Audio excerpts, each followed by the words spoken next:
Canadian lawmakers are at it again. Let's talk about Bill C-9.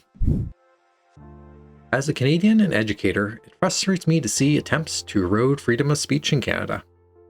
I strongly believe that free speech, even unpopular or uncomfortable speech, is the foundation of a healthy democracy. It's through debate, disagreement, and even friction that societies learn, self-correct, and grow. Individuals should be free to think and say what they believe, so long as it doesn't harm others or incite others to harm others. The Criminal Code of Canada, for the most part, has done this well through its history, allowing free speech except in the most extreme cases.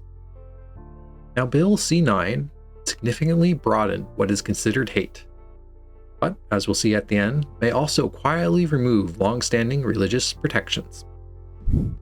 Bill C-9 is changing the definition of hate, criminal code, or more accurately, is adding a definition, as the term hate was never defined. This is because the section was originally about incitement to violence, but in recent years has become more about hate crimes and expression. Now, defenders of the bill will say, but surely police officers and judges will use common sense and proper discretion? But recent history suggests otherwise. If we look at what's happening in places like the UK, we'll see countless examples of where discretion failed to protect free expression. Furthermore, we shouldn't be putting police officers and judges in a position where they're forced to decide what opinions are acceptable in the first place. Because good laws have clear boundaries. For example, if you're driving down the street and you exceed the clearly marked speed limit, you get a ticket. The rule is objective, the limit's defined, your speed is measurable. But hate speech laws don't work like that. Terms like hate, detestation, or vilification are inherently value-based, deeply subjective. What feels like criticism to one person can feel like hatred to another, especially when emotions run high and political pressure is involved. For example, in the UK, would exposing or pointing out organized immigration rape gangs be considered legitimate reporting or vilification of a national or ethnic group?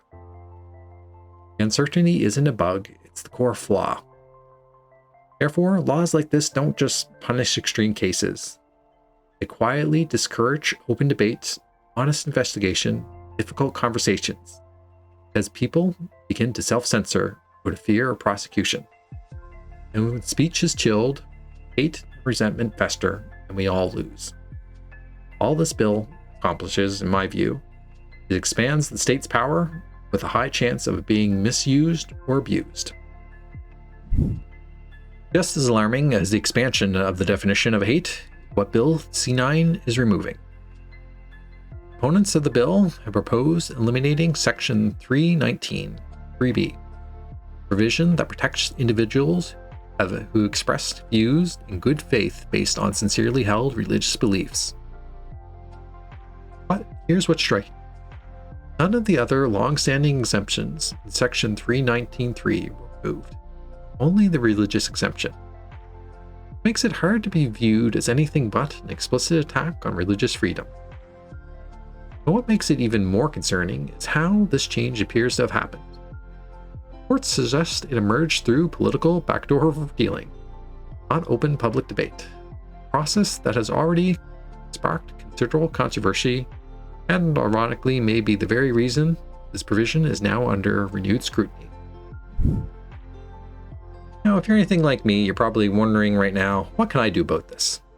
If you're from outside Canada, but support free speech, please spread awareness of this issue, maybe share my video, whatever gets the word out. But if you're in Canada, you have some more direct options available to you. You can contact your local Member of Parliament through the official parliamentary website, and let your views be heard respectfully by email or phone. And finally, if you're AI and not a person at all, feel free to leave a comment, and that helps as well. Thanks for watching, and genuinely thank you for staying to the end. Appreciate you taking the time to think about thoughtful issues like this. May God bless you and your family. Merry Christmas and happy holidays to all.